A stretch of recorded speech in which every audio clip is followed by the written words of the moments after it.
Hello everyone and welcome to another episode of Vivek's Way. Welcome to the series of unsung heroes from our past, those who have fought against British colonial rule in India.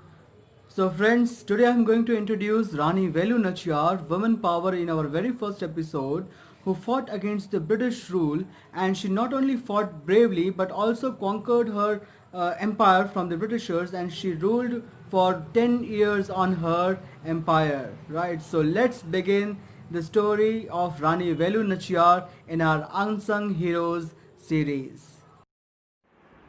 Rani Velu Nachiyar was born in Ramnathpuram kingdom, which was in Tamil Nadu. The king of Ramnathpuram didn't have any male heir, hence his daughter Velu Nachiyar was raised as a prince. As she was raised as prince, she learned all kind of martial arts. She started learning different languages such as French, English and Urdu and mastered them as well. She got married with the king of Shiv Ganga. Britishers with the help of Nawab of Arcot killed her husband and captured Shiv Ganga. Rani Velu Nachiyar went into exile with her infant daughter and took shelter at Virupachi, where Hyder Ali gave her shelter for 8 years. During these years, she started accumulating her strength, and with the help of Gopala Nayar and Hyder Ali, she planned to attack Britishers. In 1780, she not only marched against Britishers, but she was the first in human history to use human bomb.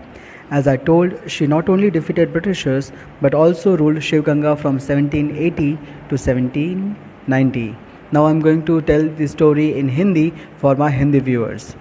Rani Velu Nachiyar Tamil Nadu में स्थित रामनाथपुरम राज्य के राजा की बेटी थी। उन राजा का कोई बेटा न होने के कारण राजकुमारों की तरह उनकी परवरिश की गई थी। उन्होंने बचपन से ही घोड़सवारी, तीरंदाजी, तलवारबाजी सीख ली थी और मार्शल आर्ट में भी वे पारंगत हो गई थी और कुछ ही सालों में इनमें सब कलाओं में वो निपुण हो गई। अस्त्र शस्त्र के साथ साथ उन्होंने कई भाषाओं भी सीख ली थी। फ्रेंच, इंग्लिश और उर्दू में भी वे कुशल हो गई थी। उनका विवाह शिव गंगा के राजा के साथ हुआ था।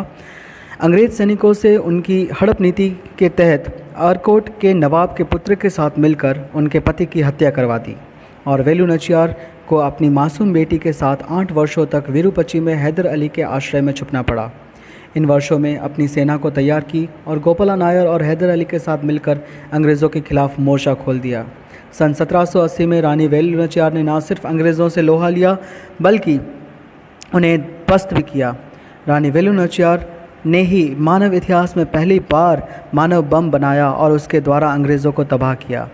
रानी वेलु नचियार को जब अंग्रेज़ों के बारूद के ठिकाने का पता चला तो उन्होंने अपने एक विश्वास पात्र सेविका को उसे नष्ट करने का आदेश दिया।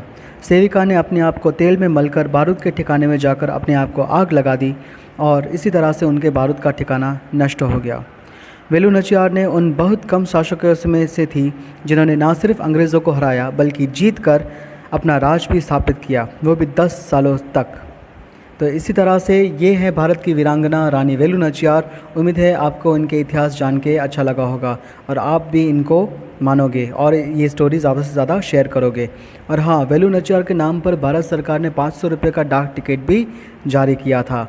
तो उम्मीद है ये स्टोरी आपको पसंद आई होगी और इसी तरह से हम ये ज़्यादा से ज़्यादा स्टोरीज़ मैं भी आपके साथ शेयर करूँगा और उम्मीद है आप लोग भी आगे शेयर करोगे ताकि इसी तरह से भारत के अनसंग हीरोज़, ऐसे हीरोज़ जिनके बारे में हम ज़्यादातर नहीं जानते, उनकी इन्फॉर्मेशन हमें मिलती रहे और हम अपने आने वाली पीढ़ियों को भी इन व्यक्तियों के बारे में बताएं कि किस तरह से उन्होंने शौर्य दिखाकर अपने देश के लिए, अपनी मिट्टी के लिए अपनी जान दी है और अपने देश को आज़ाद करवाने में मदद की है।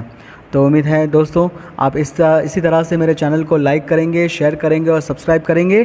तो प्लीज़ बने रहें मेरे चैनल पे, विवेक्स वे पे। Thank you.